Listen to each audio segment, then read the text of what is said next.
नोएडा में रहने वाले सॉफ्टवेयर इंजीनियर युवराज की कार डूबने से हुई मौत के मामले में 4 दिन बीत जाने के बाद मामले में पुलिस ने बड़ी कार्रवाई करते हुए नामजद बिल्डर अभय कुमार को गिरफ्तार कर लिया है। नॉलेज पार्क थाना पुलिस ने जांच के बाद अभय कुमार को गिरफ्तार किया। पुलिस का कहना है कि इंजीनियर की मौत के मामले में उनकी भूमिका सामने आने के बाद ये कार्रवाई की गई है। नोएडा में सॉफ्टवेयर इंजीनियर की डूबने से हुई मौत का मामला दिनों दिन तूल पकड़ता जा रहा है। हादसे के बाद नोएडा अथॉरिटी के कार्यप्रणाली पर सवाल उठने लगे थे। परिजनों और स्थानीय लोगों का कहना है कि अगर मौके पर सुरक्षा के सही इंतजाम होते तो इस जानलेवा घटना को रोका जा सकता था।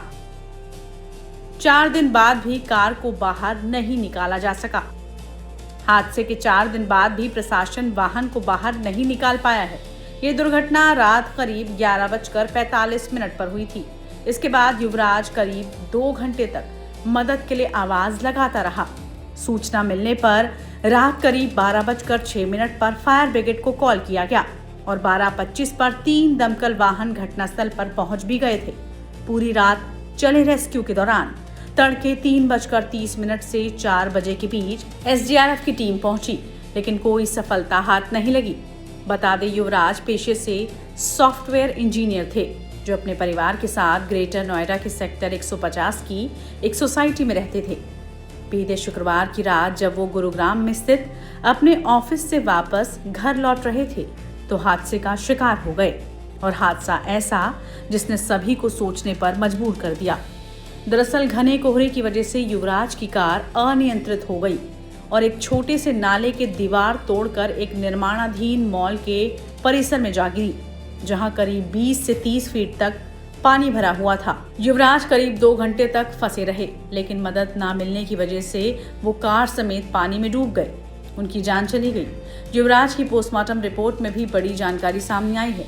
पोस्टमार्टम रिपोर्ट में पुष्टि हुई है कि युवराज की मौत दम घुटने और कार्डियक अरेस्ट की वजह से हुई है। इंजीनियर युवराज मेहता की जान बच सकती थी।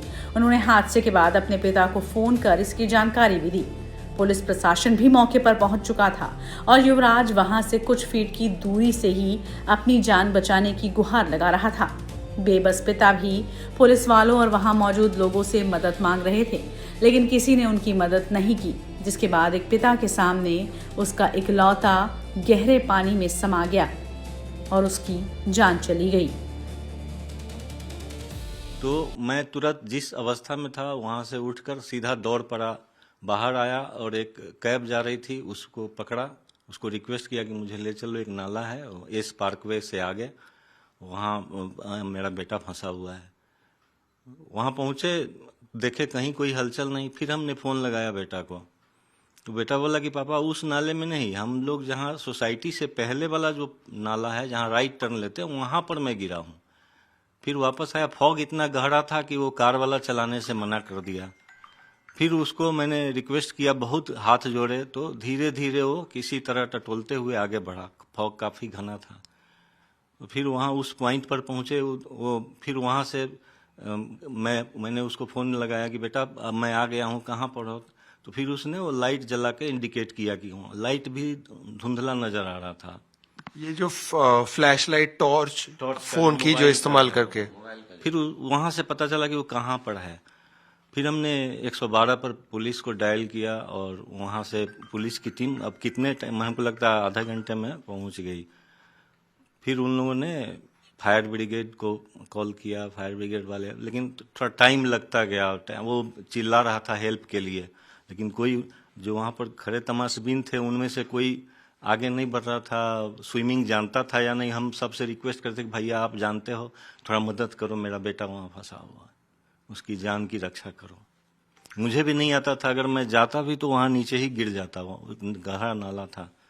तो मैं भी छटपटा रहा था बार बार, कभी इस सिरे में कभी उस सिरे में जा रहा था, दौड़ लगा रहा था। तो आपके दिमाग में उस दौरान क्या चल रहा था? जैसे ही टाइम बढ़ते जा रहा था, क्या आप और उत्सुक हो रहे थे? मैं अपने रिलेटिव सबको भी मैसेज कर रहा था, अपने सोसाइटी के लोगों को भी हेल्प के लिए गुहार लगा रहा था, मैसेज करता जा रहा था लगातार चलते हुए, और उसकी उस तरफ भी उसको भी इंडिकेट कर रहा था कि बेटा हम हैं, मदद के लिए हम उपाय लगा रहे हैं। फिर जो टीम आई एनडीआरएफ की,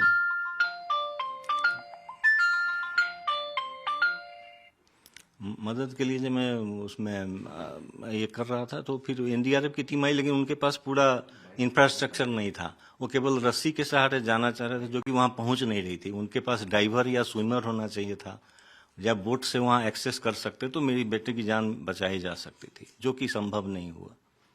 सर इस दौरान क्योंकि कोहरा तो बहुत ज्यादा था ही, तो कहीं ना कहीं उसकी गलती नहीं कि उसने टर्न मिस कर दिया, लेकिन जो एडिक्वेट रोड मार्कर्स और लाइट्स होने चाहिए थे, तो कहीं ना कहीं आपको लगता है कि प्रशासन, अगर वो रहता तो ये इंसिडेंट होता ही नहीं।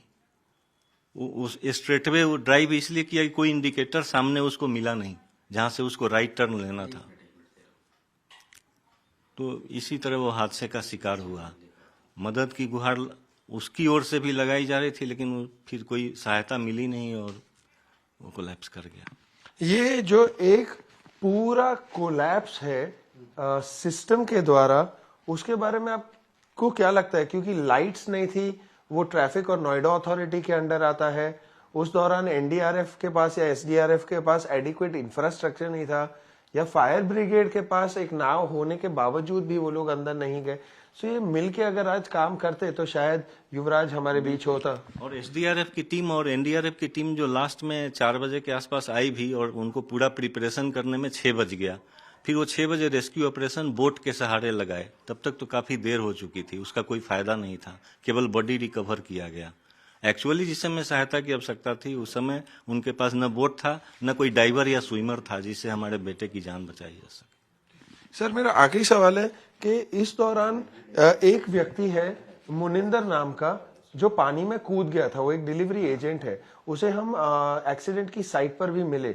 उनके बारे में आप क्या कहना चाहिए, जो अपनी खुद की जान की परवाह ना करते हुए 35 से 40 मिनट वो ठंडे पानी में घुस गया और आगे जाने का प्रयास किया, उसने ढूंढने का भी।